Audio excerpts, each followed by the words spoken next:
Espace public et ordre public. S'appliquent les règles juridiques relatives à la neutralité du service public et à l'occupation temporaire du domaine public.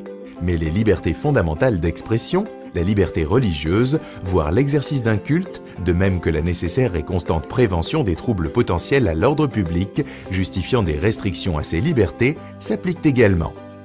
L'espace public, dont la loi du 11 octobre 2010 donne pour la première fois une définition juridique, est constitué des voies publiques ainsi que des lieux ouverts au public ou affectés à un service public. Si les libertés fondamentales s'y exercent, nul ne peut porter une tenue destinée à dissimuler son visage. Il existe certaines exceptions.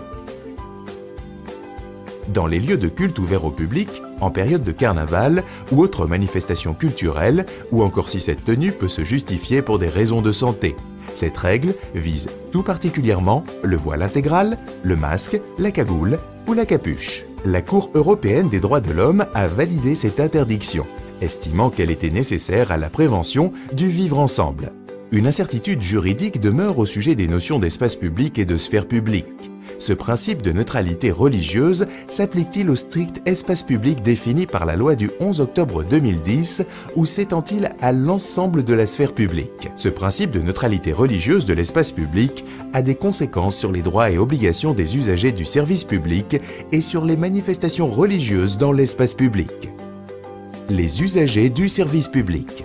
La liberté d'expression des convictions religieuses est la règle, y compris par le port d'une tenue vestimentaire conforme à des préceptes de nature confessionnelle, sauf dissimulation du visage, et ou de signes religieux visibles dans l'espace public et dans les services publics. Libre de manifester ses convictions, un usager du service public ne doit donc se livrer ni au prosélytisme, ni à la provocation, ni exiger du service public qu'il prenne en compte ses convictions et, le cas échéant, le traite différemment. Face à un usager du service public ne respectant pas ses obligations, les agents du service public peuvent refuser l'accès au service et donc à une prestation à une personne dont le visage serait dissimulé, mais ils ne peuvent pas le contraindre à se découvrir et doivent contacter les forces de police. Le maintien de l'ordre public, au nom duquel il est possible d'encadrer l'exercice des libertés, notamment la liberté religieuse, est ainsi la base juridique permettant d'assurer le respect du principe de laïcité. Les manifestations religieuses dans l'espace public. Les manifestations religieuses impliquant une occupation temporaire du domaine public, de la voie publique ou d'un équipement public sont nombreuses et de nature diverse. Processions, ostensions, célébrations ou prières en plein air, pèlerinage, abattage rituel, etc. Le maire est compétent pour autoriser ces manifestations et est garant de la sûreté, la sécurité et la salubrité publique. Il peut s'opposer à la tenue d'une manifestation s'il estime que celle-ci constitue une menace pour l'ordre public et qu'il ne sera pas en mesure d'en assurer la sécurité. Les manifestations relevant à la fois de la pratique d'un culte et d'une tradition locale ininterrompue sont largement autorisées. La prise en compte des enjeux économiques et touristiques de certaines manifestations est également essentielle en cas de demande d'aide publique au nom de l'intérêt public local. La mise à disposition à titre gracieux ou en location temporaire d'un équipement ou d'un espace public pour une manifestation ou une activité cultuelle est soumise aux mêmes règles, prévention des troubles à l'ordre public et respect des règles de sécurité, d'hygiène et de salubrité publique.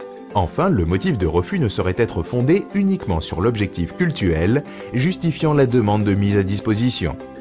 Les manifestations organisées par les autorités publiques sont, elles, strictement soumises au principe de neutralité et les signes et symboles religieux ne doivent pas figurer sur et dans les bâtiments publics et ou recevant du public, la commune et les cloches des églises. À mi-chemin entre la manifestation religieuse dans l'espace public et les obligations du maire en matière d'ordre public, de tranquillité et de santé publique, doivent également être évoquées les plaintes régulières contre les sonneries des cloches des églises. Les interdictions de caractère général et absolu étant illégales, le maire ne peut interdire totalement les sonneries de cloches. Il lui appartient néanmoins de régler par arrêté municipal l'usage des cloches dans l'intérêt de l'ordre public et de concilier cette réglementation avec le respect de la liberté des cultes. Cependant, le fait de considérer que les sonneries des cloches font partie des activités professionnelles, culturelles, sportives ou de loisirs n'est donc pas non plus tranché. Une jurisprudence constate que le maire ne commet pas de faute en interdisant ou non le son des cloches le matin ou la nuit. les traditions locales, les riverains jouant un rôle déterminant, expliquant la variété des jurisprudences.